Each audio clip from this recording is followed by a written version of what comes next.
What up, Ring Crew Army, and welcome back to a brand new episode of the Square Circle Podcast.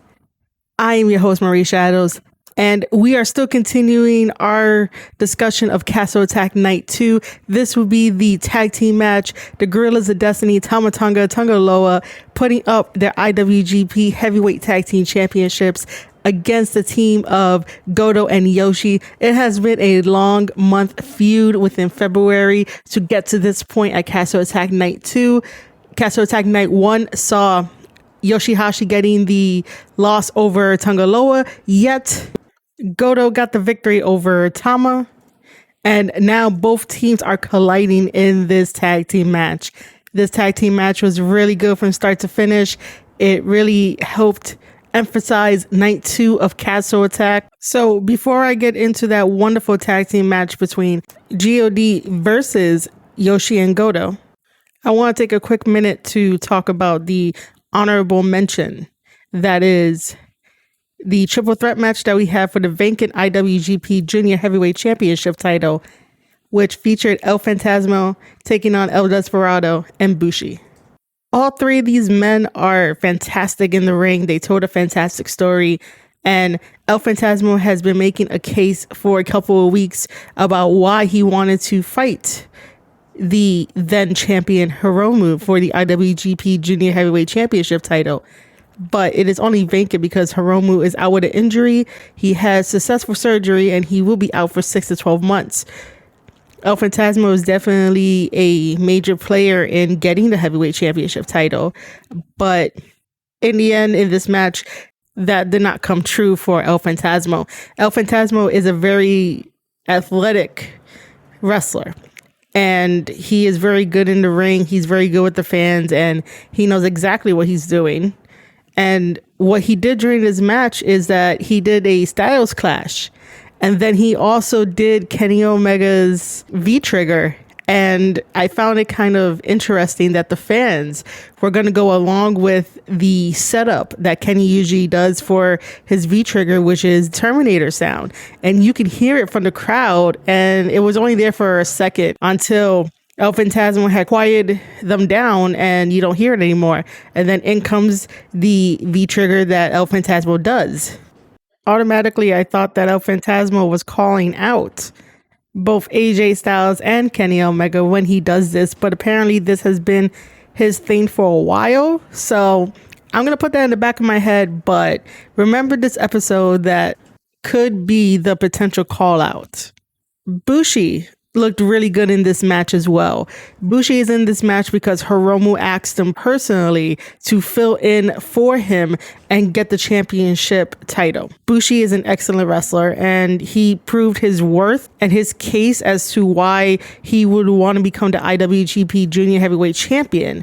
And also in his backstage comments, he mentioned that while, yes, originally he said on the mic that he is wrestling for Hiromu, standing in for Hiromu, but he was doing it for himself in the end. Now, El Desperado, me watching him for the first time in a New Japan Pro Wrestling ring, he looked great out there. And he gave El Phantasmo and Bushi a run for their money. And he has grown. And this is all the knowledge that I've gained after this match and everything that I am learning about El Desperado. He has definitely improved and he put on one hell of a show for this match. In the end, El Desperado got the victory and he is our new IWGP Junior Heavyweight Champion.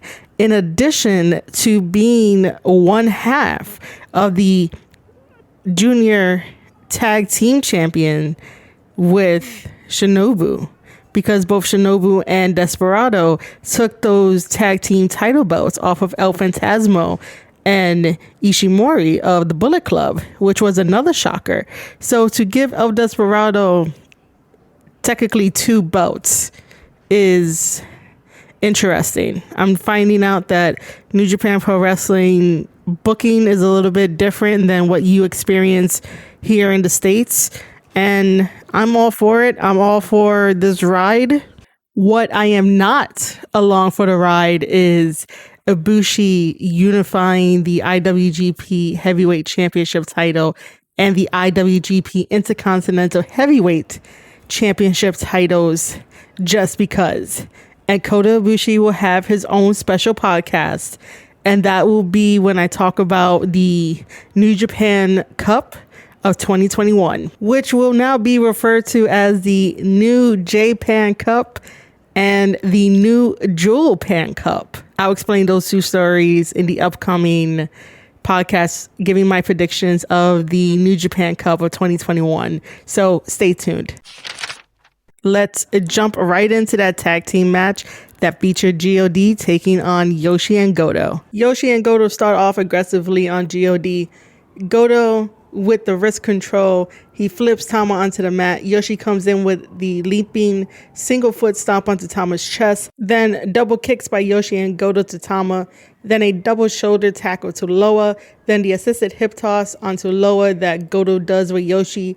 Yoshi and Goto do their windmill forearms to G.o.D when they bring him into the ring. G.o.D is now taking advantage. Loa runs through Yoshi, double drop kick to Goto, powerbomb to Yoshi by Loa, then a jumping elbow to Yoshi by Tama. Yoshi got that fighting spirit and he comes back with some punches to Tama, but Tama and Loa with their two sentons over the top rope on Yoshi slows down the momentum greatly. Yoshi is now trying to fire back with some forearms to Loa, but is not powerful enough for Loa's liking. Loa staggers Yoshi with a powerful forearm and avoids the drop kick by Yoshi. Yoshi then catches Loa with the rewind kick. Yoshi tags in Goto. Goto comes in with a suplex to Tama onto Loa, and then a jumping elbow to Loa. Loa kicks out at 2. Loa comes in with a combination of kicks and then delivers a high jumping kick at the end of that.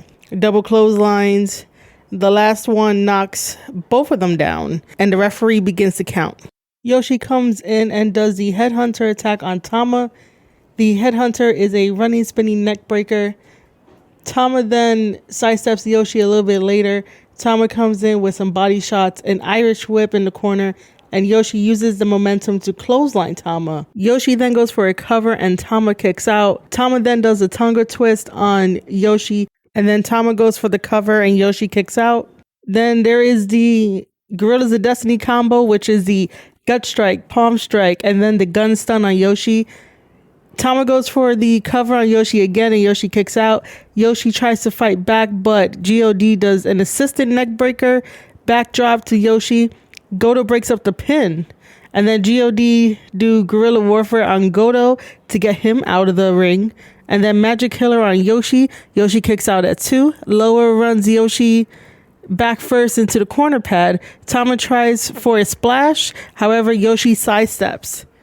Yoshi does a hurricanrana to Loa. Tama does a spinning TKO to Yoshi. Tama then goes for the cover on Yoshihashi and Yoshi kicks out at 2. And Tama is frustrated by this. Loa and Tama miss their top rope moves. Yoshi tags in Goto. Goto with the repeated clothesline to Tama and Loa in the corner. Goto knocks off G.o.D off the apron. Then does a double clothesline to G.o.D, a spinning heel kick, running bulldog combination on Tama from the corner to the middle of the ring. Loa then comes in to make the save. Double neck breaker, but the back of Tama's head hits Goto's knee. Yoshi comes in with a kick to Tama. Then the GTW, which is a fireman's carry, dropped into a headlock elbow combination on Tama. Goto goes for the cover and Tama kicks out. Loa does a German to Yoshihashi. Tama comes in with an elbow to Goto. Then Yoshi comes back with a German to Loa. Tama with a Superman punch to Yoshi. Then the Yushigoroshi to Tama by Goto. Loa comes in with a power slam to Goto. All men are down at this point until we have Yoshihashi and Loa back up to a vertical base, and they are having a test of forearm strength. Loa loves his test of strength. Little mini challenges during matches. Yoshi manages to do the backcracker to Loa. Goto and Tama come into the match now, and they counter each other's moves for moves for moves. And they do that misdirection that they've been doing for a while, which is one runs the ropes on one side, the other one runs the other one, trying to trip each other up and seeing who can fall first, until Tama does a jumping guillotine to Goto. Goto turns this into a fireman's carry. It looked super smooth when he did that. Yoshi does a kick to Tama's head, and then Goto does the GTW. Goto goes for the cover, Tama kicks out. Loa tries to hit Yoshi with the belt, but Yoshi kicks Loa in the gut. He rolls out of the ring. Tama sends Goto off into the ropes, and G.o.D hits Goto in the back with the kendo stick. Tama hits the gun stun on Goto. Tama covers Goto and picks up the victory. And G.o.D retains their IWGP Heavyweight Tag Team Championships against Yoshihashi and Goto. Yoshihashi and Goto put up one hell of a fight against G.o.D. They came and they brought it to them, and they wanted to prove that, yes, they were on their level. However, they fell short.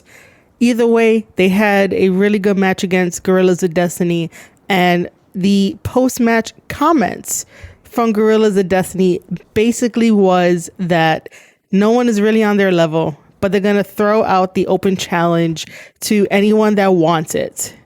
And they're going to see if anyone wants to step up and see if they could take the IWGP Heavyweight Tag Team Championships away from them. So let's do some fantasy booking. What I would love to see is FTR versus G.o.D. That needs to happen. Dax needs to get off his high horse and confirm with both Cash and Tully that maybe it's time they go after G.o.D and go after the IWGP Heavyweight Tag Team Championships. Because if you're going to be calling yourself top guys and you've already gained lots of other tag team championships within the States, how are you guys really top guys if you're not going to take it from one of the best tag teams in the world, Gorillas of Destiny? Like, that's money right there for both companies, for both sides. And that's definitely a boost in your reputation to be a credible tag team, because FTR loves their old school wrestling, and FTR loves to be known as one of the greats in this business as a tag team. But yet then to tell G.o.D in a tweet that they're getting ready for national television, something that G.o.D knows nothing about, that's a little disrespectful right there. And that's a little disrespectful to the Bullet Club family as well. FTR, I love you guys. I praise you guys. You guys are one of my favorite tag teams to watch because of that old school wrestling, because I can get a story out of the matches that you create. But don't you think it's time to dance with the Gorillas of Destiny that has held down New Japan Pro Wrestling for the past 7 times of being IWGP Heavyweight Tag Team Champions? Don't you think you want to dethrone that? That would be a great accolade to add under all the rest of the accolades that you have. And the bright side about facing G.o.D, it won't be a spot fest. I think that should be a seller for FTR versus G.o.D. There might be some spots, but it's not going to be like a Young Bucks spot match. Just saying. Anyway, I really hope that in the future we really do get FTR versus G.o.D, because I really want to see that. That will be match of the year, depending on when that happens. And I hope it happens maybe sometime this year. Who knows? But I really do want FTR versus G.o.D for those IWGP Heavyweight Tag Team Championships. All right, ladies and gentlemen, if you enjoyed my analysis of the G.o.D versus Yoshi and Goto of Chaos, then make sure to give this podcast episode some love. It will drop in audio format over on anchor.fm/Square Circle Podcast. And the cool thing about Anchor is that you guys can leave me a voice message if you disagree or agree with me with this episode. The cool thing too is that you could also find this podcast episode on Spotify, Apple Podcasts, Google Podcasts, anywhere you get your podcast from. This will also be in video format as well.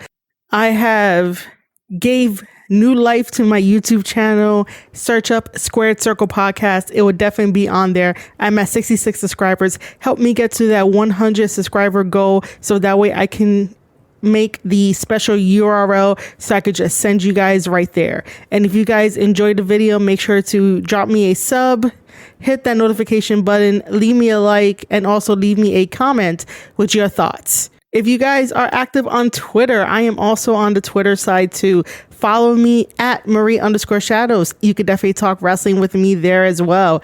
And if you guys want to take it a step further, I am trying to grow a newsletter community about professional wrestling. It has articles up there, so you'll get the writing side of my skill set. If you want to support the newsletter, head over to theringcrew.substack.com. All right, ladies and gentlemen, that has been all from your host, Marie Shadows. You have been listening to the Square Circle podcast, and I'll see you guys in the next one.